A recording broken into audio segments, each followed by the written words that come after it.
কোরবানির পশু আমরা যখন জবাই করি, যেটা মূল আমার যেটা হয় সচরাচর, আমরা তো অনেকেই কোরবানির পশু কসাইকে দিয়ে জবাই করি, ইমাম সাহেব থাকে, হুজুর থাকে, অথবা নিজে করুক।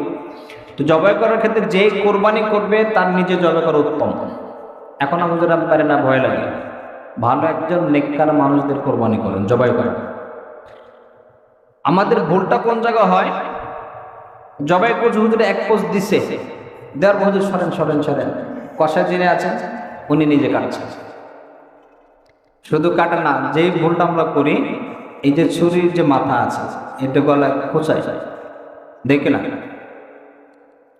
যেটা দেখি আমরা একটু ধৈর্য ধরে না কেন? এইখান থেকে আপনি যখন দমে মাসফুহ বলে, প্রবাহিত রক্ত হারাম। জবাই করার বিধান কেন? আপনি যখন জবাই করছেন, গরুর ভিতরে যে রক্তগুলো আছে এই রক্ত তো মানুষের জন্য খাওয়া যায় না, এটা বের হয়ে যাবে। বের হয়ে শরীর 5-7 মিনিটের এক সময় নিস্তেজ হয়ে আরামে তার জানটা বের হবে। আমরা তাড়াহুড়ার কারণে খোঁচায় যখন খোঁচা দিচ্ছি, এটা সরাসরি মেরুদণ্ডের হাড়ে গিয়ে লাগে। গরু যখন হাড়ে লাগে, আপনি খোঁচার কারণে ওই জায়গাতে আলাদা হয়ে যায়।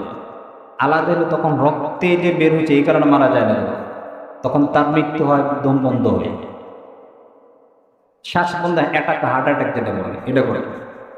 এরকম যদি করে যে রক্তটা বের হয়ে যাওয়া দরকার, এটা বের হয় না। না বের হইলে নাপাক রক্ত ভিতরে থেকে যায়, ওই পশুর গোশত খাওয়া হারাম। আমরা সচরাচর সামান্য যে ভুলগুলো আমরা করি, আমার এই ভুলের কারণে, তাড়াহুড়োর কারণে আমার এত বছর, 1 বছরের পুরো সাধনা এটা নষ্ট হয়ে যাচ্ছে, ধ্বংস হয়ে যাচ্ছে, হইতেছে না। এমনকি যেই গোশতটা আমি খাচ্ছি এটা আমার জন্য আরাম আছে, তখন এটা কোরবানি হবে না,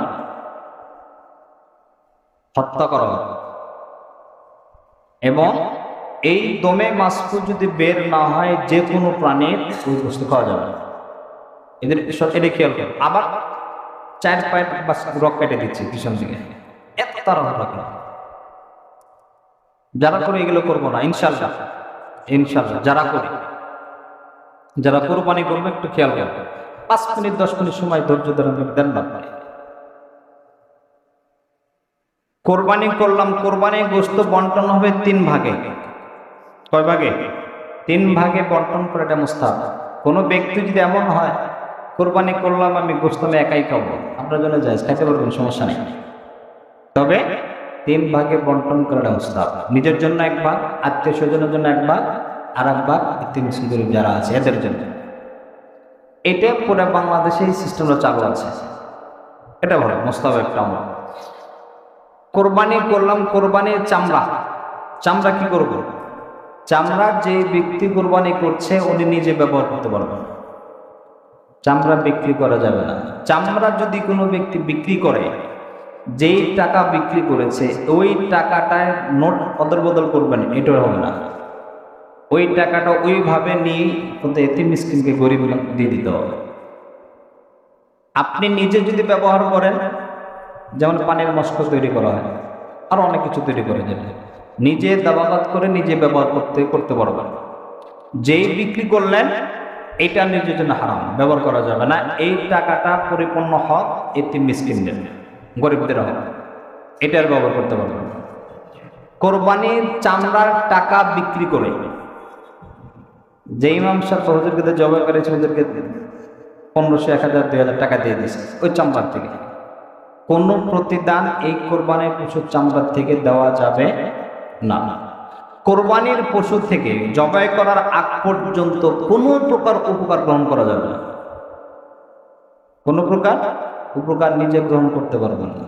যেমন আপনি একটা গাভী কোরবানি করবেন, কিনছেন, যেটা দুধ হয়, দুধের এমন সিস্টেম যেটা দহন না করেন তো কষ্ট হবে, তাহলে এই দুধ কি করবেন? এই দুধটা আপনি খেতে পারবেন না, এটা দহন করে গরিবদেরকে দিয়ে দিতে হবে।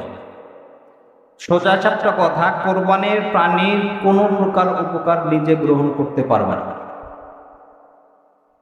আল্লাহ এটা, এই মাসালাটা আমাদের বোঝার তৌফিক দিক। আমিন।